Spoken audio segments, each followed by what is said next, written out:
the moon dipping low behind a cluster of ancient oaks, shadows stretching long and gnarled across a silent country road. The air is still, heavy with the scent of damp earth and something more, something that pricks at the skin, whispers at the edge of hearing. If you ever find yourself driving at night, windows down, radio muted, that's when the road can turn into something you never expected. That's when a wrong turn becomes a nightmare you can't wake up from. I want to tell you a story. A true story. One that seared into my memory, because I was there. Because I made the wrong turn.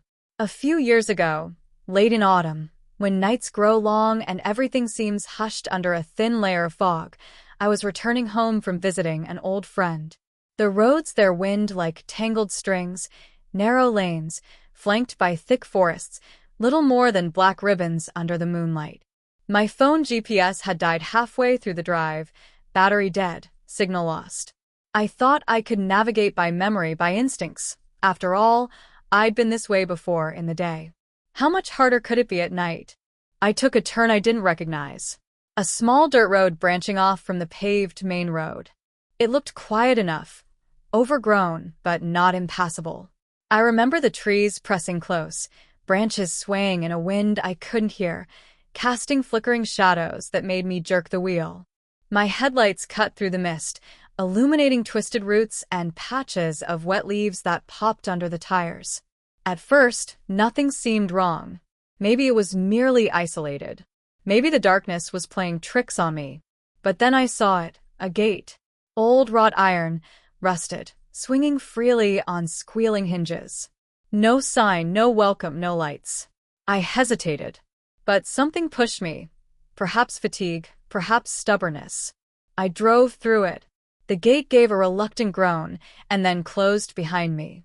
In the headlights I saw a sprawling yard, thick woods beyond it. The road narrowed, broken pavement giving way to gravel, then to nothing but dirt. My heart flickered in my chest. I was alone. No houses, no lights. Only the trees and the breathing wind. I tried to turn back, but the gate had closed, sunk into the earth, wedged by fallen branches. My headlights revealed only more path ahead, winding upward into a hill. I told myself this was fine. Just a detour. I could make it home. Then the engine sputtered. The car coughed. I cranked the key. Nothing. Silence, but the cold night, and me, trapped.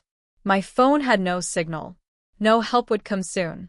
The trunk light flickered as I got out, closed the door behind me. I locked it.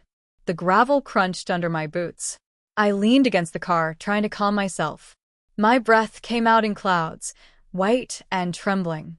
Every rustle in the woods made me spin, heart pounding. I told myself it was just animals. Probably deer.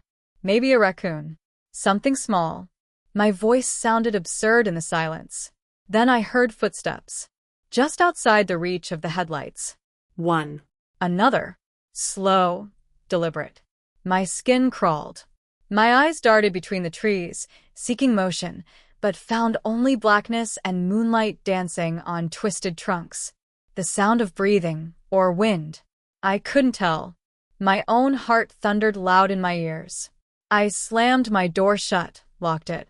I stood, trembling, pressed against the driver's seat, peering through fogged window glass at shadows that seemed alive, shifting. The footsteps grew closer. I could hear a scraping of leaves, a crack of a branch bending under weight. My mind raced. Stay calm, call someone, anything. Phone. Dead battery, no signal. Car. Dead. Engine. Ominously quiet. Only the gate behind, now silent, now gone as if it had never existed. Suddenly I saw it, a silhouette. Tall, slender, impossibly still, half hidden behind a blackened oak. It stepped forward, 1 foot in the moonlight. The shape of a man, or something like a man. I froze. It raised an arm. Could be holding something. Maybe nothing. But I felt its eyes on me. I don't remember screaming. Maybe I did. Maybe my voice cracked, but sound didn't seem to carry in that heavy air. The figure flickered as if between trees. I crossed steps backward, tripped on a root, catching myself. My head hit the car. Pain. Blood. I tasted iron. Then headlights ahead. Far away, but real. A truck, heavy, its beams cutting through the mist. I pounded on the hood of my car, shouted its headlights, anything to attract help. The vehicle slowed. I watched as it pulled over, engine idling. I got inside, relief, warmth. The driver was an older man, asked if I needed help. I nodded dumbly. I told him I took a wrong turn, car died. He nodded, kindly, offered to call a service. I sat in his cab, shivering, watching shadows retreat, the figure's silence vanish in the woods. When the tow truck came, light spilling across that broken road, I looked back at that yard, at that gate that no longer looked majestic, only sinister. They found nothing. No got swinging. No figure. Some tracks in the dirt, footprints too regular, disappearing into dense woods. But no sign of any real person. Or, at least, none that could be found. That night changed me. It robbed me of the idea that the night is safe if you're careful. That remote roads are just pretty quiet. It taught me that wrong turns have consequences, deeper than just being lost. Because fear, real fear, it doesn't stay outside. It burrows under your skin, anchors in your chest. I tell you this not just to scare you. I tell you this because something like this almost happened again. You think you wouldn't choose that path, but many of us have. We've ignored the warning. That uneasy silence, that road too narrow, that forest that seems to reach out. And the night, she's patient. She doesn't rush. She waits for that moment when you convince yourself it's safe. When logic dims, when loneliness hums, when doors lock behind you, and there's only the engine sputtering, the shadow leaning forward. It's in those hours, between midnight and 3 a.m., when most of us feel tired and vulnerable, that wrong turns aren't just directional mistakes. They become traps. Because the darkness plays tricks on perception. Tree branches become hands, eyes in the woods become watchers, the rustle of leaves becomes footsteps. Our minds, starved for stimulation, begin to shape fear into something tangible. If ever you find yourself driving and the GPS dies, and the night is thick, and you swerve off the road to explore a shortcut, pull over instead. Wait. Call someone. Stay where there's light, even if it means being uncomfortable for a while. Because in darkness, we don't always hear what approaches until it's already near.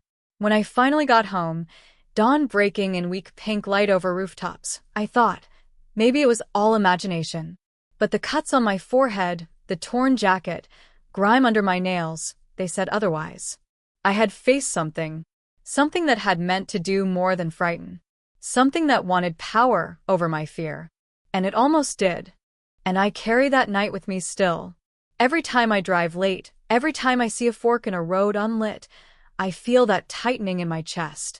A memory of breathing too loudly, of eyes straining to see, of the echo of footsteps behind trees. It reminds me how fragile we are. How a single turn, taken in haste, in fatigue, in overconfidence, can bring you face to face with terror. Don't underestimate the simple things. The darkness, an empty road, a rusted gate swinging in no wind. They are tests. They are warnings. Because sometimes the worst danger is not some monster, not some assailant hiding in the brush. Sometimes the danger is the silence that lulls you, the promise of solitude, the false comfort of night. If you ever feel the hair on your neck prickle, if your heart tugs you back, listen to it. Don't apologize for turning around. Don't feel weak. It may save you, because the wrong turn is not just about going the wrong direction. It's about walking into something unseen, something that watches when you think you are alone, something that waits until you're vulnerable.